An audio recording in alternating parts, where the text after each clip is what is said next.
Hypoglycaemia की वजह से भी यही कॉम्प्लिकेशंस डेवलप हो सकती हैं। हाइपोग्लाइसीमिया की वजह से ब्रेन डेथ हो सकता है, लेकिन वो बहुत कम उसका एहतमाल होता है अगर डोज और दवा का मिकदार और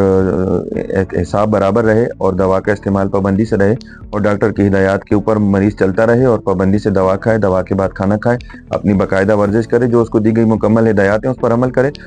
तो ऐसा बहुत कम होता है कि हाइपोग्लाइसीमिया इतने सीवियर लेवल पे जाए कि बच्चे को या माँ को नुकसान पहुंचा सके। दूसरा इसमें यह है कि हम मरीज को बता देते हैं कि आपके हाइपोग्लाइसीमिया के जो 4 स्टेजेस हैं, हम उसको एक एक स्टेज का बता देते हैं कि अगर आपको थोड़ा सा पसीना ज़्यादा आने लगे या दिल की धड़कन बढ़ने लगे तो आप समझ जाएं कि आपका स्टेज 1 या 2 का हाइपोग्लाइसीमिया, आप इसको फ़ौरन ट्रीट करें। आपके पास शुगर की मशीन हो उसको चेक करें। कभी कभी फॉल्स अलार्म होता है तो बगैर सबूत लिए, बगैर शुगर की मशीन के चेक किए कुछ मीठा खाने की कोशिश ना करें। अगर आपको मशीन बता दे कि हाँ शुगर अब 70 से नीचे जा रहा है, 55 के करीब है, फिर कुछ ले लें। इसके बाद जो तीसरा स्टेज है उसमें फिर मरीज के बस से बात निकल जाती है। फिर उसके अहल वयाल उनको समझाया जाता है कि यार अगर आप मरीज की बातों में कोई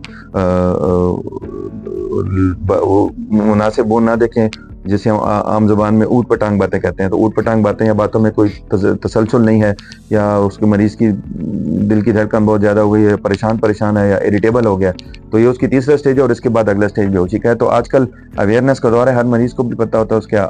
इर्द गिर्द अहल वयाल को भी पता होता है कि किस स्टेज को कैसे ट्रीट करना है। तो इंशाल्लाह दूसरे स्टेज पे अक्सर हाइपोग्लाइसीमिया ट्रीट हो जाते हैं। तो हाँ, अगर हो जाए तो फिर कॉम्प्लिकेशन एक सडन थोड़ी देर के लिए हाइपोग्लाइसीमिया करेक्ट हो जाए तो कोई डैमेज नहीं होता, लेकिन घंटा 2 3 4 से ज़्यादा मुसलसल सीवियर हाइपोग्लाइसीमिया यानी 40-30 से नीचे रहे तो ऐसे केसेस में फिर ब्रेन डेथ हो जाती हैं, तो वो बेबी को भी नुकसान पहुंच सकता है और माँ को भी।